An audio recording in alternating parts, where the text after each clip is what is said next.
Welcome back to the channel. We decided to give you something a little different. You know, we were reminiscing on when we were first, we started talking and going out, and we were a long distance couple. So we thought it would be a good idea to make a video about, tips of how we survived distance.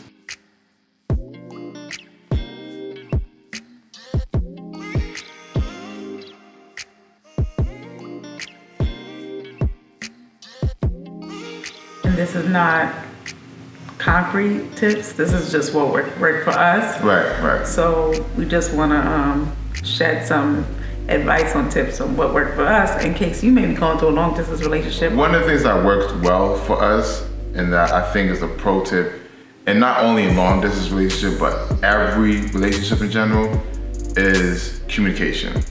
Communication is key. I am not a texter. I can't stand texting. Most times, if you text me, it will take me a while to respond. Actually, back then, it would take me a while to respond. And even now, a bit.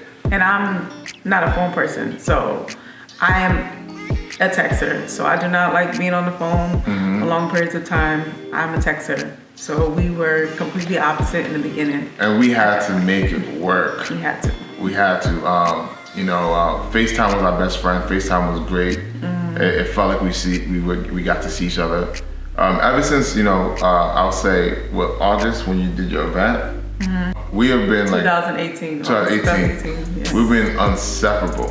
Yeah. I mean, that's not the first time I met her, but that was the time where our love kindled then, and it grew to it was definitely a spark then the day after.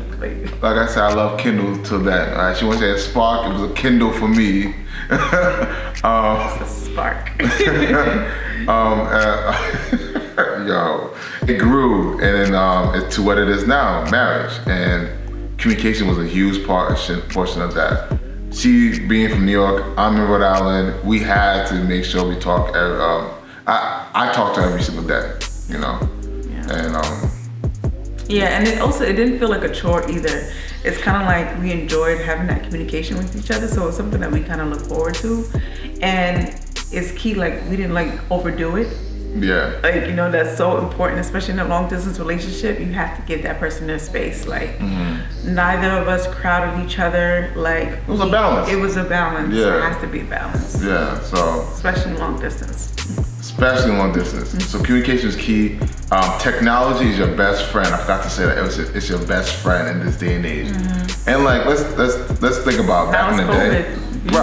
You could do Zoom. Right, you're over here doing Zoom and FaceTime anyway. And let's think about back in the day. They used to write love letters. Long distance was a thing back in the day. It is now, recently, we just, it's convenient to be closer in the relationship. But it could work. It could work. So that's tip number one. Oh wait, I should say, I forgot to say this. I actually want to be a better texter. And most people know this about me, Eva's not good at text messaging at all. He may respond back to you in a day, 3 days a week. I'm not bad. I remember one time someone was like, I never had that problem. She didn't have that experience at all. So I remember one time I was like, how do you make this work? Listen, I want her that bad. I wanted her that bad that I had to make it work. So yes, I was constantly checking my phone because I was like, I gotta make sure I text her back because she was on my mind. You cannot. That brings us to tip number 2.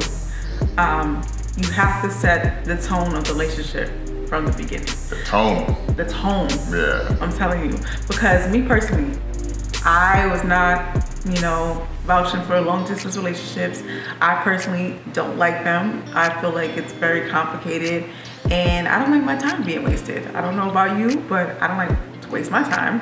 And I wanted to make sure that if we were gonna do this, something that I don't like to do, that we both had the same intention. So if you wanna court, let that be known. If you just wanna let time pass, let that be known. But setting that tone in the beginning of the relationship is so important, whatever you decide for it to be, because nobody has time to waste. And I think it's only fair once you do that, that you avoid emotions getting involved, somebody being heartbroken, you know, being more into it than the other person. So that definitely was important. We had that conversation like real early. First day, like yeah, because you know it's important that we set certain expectations. We had like nothing, no time to waste, and nothing to lose really. I mean, the fact that we both were like, this is what it is.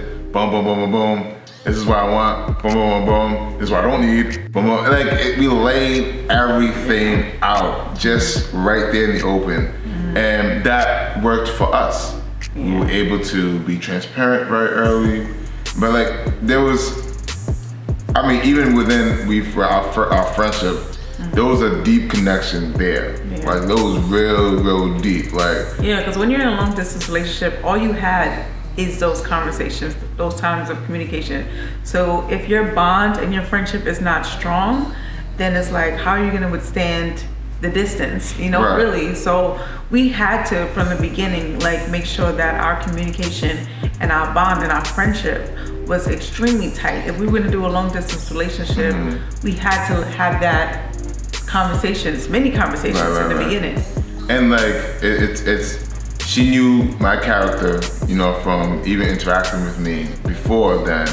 And I knew her character too, even interacting with her and watching her too. So like, we had a certain understanding of each other that made this whole process smoother. This leads me to number 3, being committed to the relationship. And what I mean by commitment, putting the work in the relationship. And so what we had to do, we scheduled time to see each other. I'm gonna take a page from this couple. They call it the Coopers. They even wrote a book about this. They say love is worth the work, and it's a true saying. Love is worth the work, and so I had to put the work in. Like I said, New York, Rhode Island. Do you know how long that drive is? 3 to 4 hours. 3 to 4 hours, depending on who's driving. And so, like, it was a troop, but it was worth it. Even if I got the chance to spend 2 hours with her and drive back another 4 hours to get back home. A lot of times he would do that. Like, I thought he was crazy, but he would literally drive almost 4 hours just to see me for 2 hours and then drive back in the same day. Or even I'll be driving to Jersey. Oh my God, drove to Jersey. Jersey's 5 hours away. All right, let me go stop to New York real quick, make a pit stop for an hour, and then come back home. I did that. Yeah. And fortunate enough, thank God, we both have cars. So we would meet in Connecticut many times. Our first date was in Connecticut, actually. Yeah. So we met up in Connecticut a lot of times too, as well. And Amy also came to Rhode Island, you know, quite often. She would take the Peter Pan bus, and I have. That's another story. Why you laughing? Because I'm laughing because I kept a folder in my email box of all of my bus trips because I do not like the bus. And I was like, man, I'm really in love with this guy. I am taking the bus for him. So the moral is that you sacrifice whatever it is for love. If you really care about the person, you will do whatever it takes. And at that point, like, I was just like, you know, I had to suck up something that I don't like just so I can see him. So whatever your situation may be, if you're in a long distance relationship, you figure out what works for you, but you have to actually put in the work. If you want it to work, you have to put in the work. I mean, I remember one time we tried to, the rule was we try to see each other like every 2 weeks. Yeah. Cause one time we tried like without a month or 3, we only lasted like 19 days, 3 weeks. And we just couldn't do it. We end up. You still? It's 19 days. 19 days. I counted 19 days. It was November. It was difficult. Was it November? It was November. I think it was November. Yeah, because November 2nd I saw you, then the 5th I saw you, then it was November. Yeah, in the beginning we wanted to see each other like every second. Man, because you know it was a honeymoon phase. You know, like we started like a week back to back in September. You came over. I think one time we saw each other that Saturday, and then like the following was like a holiday, so we saw each other that Monday, and then the weekend. It was crazy. Like, yeah, I think we have. I can't remember when that was, but I think we had. It sounds about right. So, when you're in a long distance relationship, that you will put in the work, whatever it takes. right. If you want to see each other, if you want to make it work, you'll make it work. But yeah, be committed to the relationship. That's key. Which brings us to tip number 4, being confident in yourself and developing your own personal life outside of your relationship. Now, being confident is so important when you're in a long distance relationship. You cannot leave room to even be, what's the word? For doubt or Doubt, I don't even know, because that's not what we were. Insecure. oh yeah, you can't leave room for insecurity. Oh my goodness. Oh, yeah, that's true. You cannot go into a long distance relationship being insecure. Wow. You cannot. Can't. You cannot. Cannot. Like, ladies, I'm speaking to the ladies right now, okay? You know your worth, okay? You have to be secure in who you are and trust that, okay, like, women, we are the prize, okay? And know your worth, and you have to trust your person that you're with, that you don't have to check on him 24/7. You don't have to wonder what he's doing, whether it's long distance, whether you live 4 hours away, whether you live in the same city. You have to be confident in yourself. That's like number 1 in my book. You have to be confident. If either of us was insecure or checking on each other all the time, the relationship would never work, because you don't want to suffocate the person, you know? And there are some benefits to being in a long distance relationship. Like, it's nice when you have that person that you're with and you can spend that quality time to them. But then it's also nice when you have that part of your single life, in the sense that you can still develop your personal skills. Right. You can work on, you know, whatever it is that you want to do. Like, for us, it worked for us because during that time, I was launching a new business. I was really into my graphics at the time, even was, you know, always at a photo shoot or working or something like that. But it worked for us because we didn't feel like we were crowding each other. So then when we did spend time with each other and we did set that time apart, it meant so much more. It was precious. You know, it was precious. Yeah, we treasure those moments. You know, we really Definitely. did. It was so sincere, and also like just like insecurity. You gotta be confident, you know, in your relationship. You gotta be confident in who you trust. You gotta be confident in yourself. Like, let's face it. Amy was 4 hours away. Like, what am I gonna do 4 hours away? And this is where trust comes into factor. Trust was a huge component in our relationship. We had to trust each other, you know, through hard times to good times. We had to develop and cultivate trust. And I mean, I remember the first day, like, this show had nothing to hide. You know, she knew the pass codes to my phone. It was like, that, it is what it is. Like, set the trust early. What was your point number 2? Set the foundation early. What's your point number 2? I was like, set the tone early. Set the tone early. That's me setting the tone. I'm like, The all first right, pass day code, boom, here you that go. he asked me out, ladies, and I'm not saying that you have to do this, because This is what worked for us. This is what worked for us. The first Right. day when he asked me out, and I said, okay, we're official. He took his phone and like, okay, this is my password, this is my phone, da da da. And I was just like, That's it. I had nobody ever do that to me ever. But until this day, I don't check his phone. And that's the thing, it's like, it's just that trust factor. But that's something that we developed so early on, and it's rolled over into our marriage. So now, like, that's not even a thought to me or a thought to us that, okay, like, I have to, you know, worry what he's doing, or he has to worry about what I'm doing. Like, it didn't matter what state we were in or where we were. Right, like, right. I walked out and I was like, I'm a representation of him. Right. He's a representation of me. Exactly. And we built that trust factor, and we also had that confidence in ourselves that we trust in what we had. We trust yourself. And we believed that, you know, we were good for each other. So at any means necessary, we wanted to make it work. I like that, by any means necessary. Oh man, yeah, just making sure you built that foundation of trust in the relationship, and not let your insecurities run wild. I've been in relationships where, you know, even like whoever may be, whether me or the other person, insecurities ran rampant, and then everything crumbled. Couldn't afford to do that in this one because this was the prize. You were the prize tip. Thank you. Thank you. So this next tip is key. I keep saying all the tips are key because they're key to me, all right? These are the keys that gain me access to her heart, okay? So, all right. So this next tip is right here is key. We're focusing on quality time versus quantity time. Yes. Yes. Okay, one accord. All right, but yeah, because like I said before, and this is like a conclusion basically. We had to communicate. We had to be committed to the relationship. We had to trust each other and be confident with ourselves.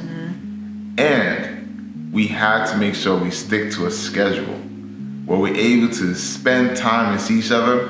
And though I said every 2 weeks, it didn't matter how many times we saw each other.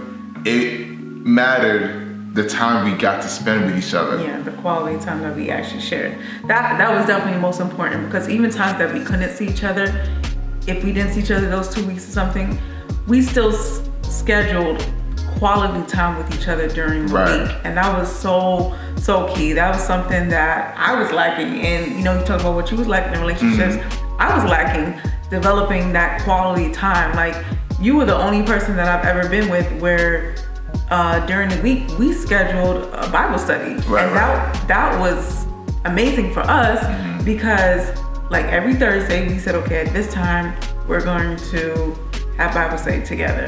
And not only did it help us learn and grow together in the Word, but it also helped with our bond too, because we became so much closer, because it was something. Each other. Yeah, it was something that we could do together. And we were still growing spiritually, and it was so beautiful. And it wasn't even only the Word. Like, we would schedule like certain shows that we would only watch together. Like, it was amazing. Like, so having those little things, whatever. And we read books together too. We had like books of questions we asked each other.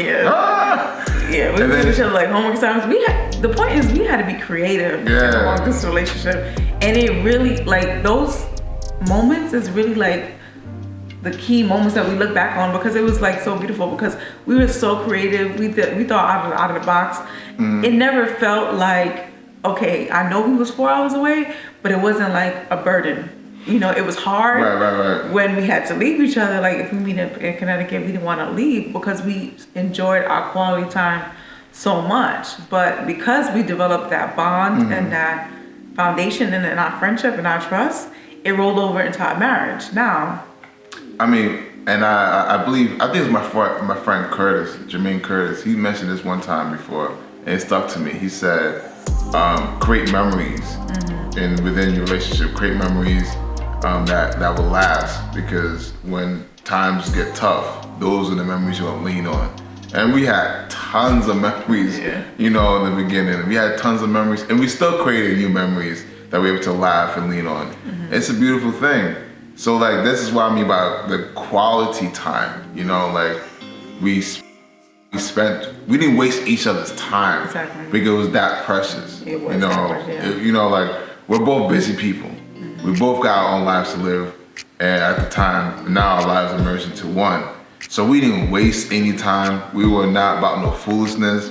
We want to make sure that whenever we spent time with each other, it was good, it was great. Man, Amy started playing video games, stopped playing Tekken. Don't say it. We also, like, we chilled at Dave and Buster's. We did so much, and it was so fun. So like, these are the memories that I look back on, and I gleam, and I'm like, man, it's always a good time when I'm with you. And it's like, if you're in a long distance relationship, you think about, what does your partner like? Activities or what new activities can you do together? Whether for us it was playing a video game or watching a show together, but it could be like an activity that you guys do together, whether it's exercising or exercise video together or whatever it may be. I don't know. It's COVID now. You guys can be creative. You have to. The point is that if you want the relationship to work, it will work by the amount of work that you put in. You gotta put the work in. And it's definitely worth it, because we're married now and we stuck it out. We were long distance for a year and we stuck it out, and all of those foundation that we had in the beginning really helped us now in our relationship and our marriage. Right, so I hope you enjoyed this video. These are our handles on our social media. Please remember to subscribe. There are some of you who haven't subscribed yet. Yes, I'm talking to you. So remember to subscribe, like the video, share with your family members, share with your friends, share with those who you feel they may want to hear this. Yeah. It's good. I mean, we talk about long distance relationships because this is what we have experienced. But this also may apply, certain things could apply to someone who's in a close distance relationship. It is a season of love. Yes. And love is possible. Love withstands all. It depends on how much work that you put into it. So if you're considering a long distance relationship, if you're on the fence or you're trying to make it work, just know that it can work. Yes. We are proof that it can work, but you have to put in the work, and it's worth it in the long run. When you find that person that you connect with and that you have that special bond with, like, don't give it up. It's rare. So do not give it up. Put in the work. It's worth it. Wow, look who got the last word. You got her on video again. See, I was gonna say something, but I'm not gonna say it anymore. Because I was gonna say, let us know if you want to hear any more couple questions or topics, but you pushed it, so no. She'll be back. Maybe. Thank you for watching. So I keep going steady. I'm loaded, I'm ready. They won't try me, I'm ready. And nothing can stop me, yeah. How can I lose? When God is you I choose, oh yeah. You are my Lord. Nothing can separate me from you. Nothing can separate me from you. I would not call myself a perfectionist, but when it comes to my art form, I tend not to want to let it go. I adore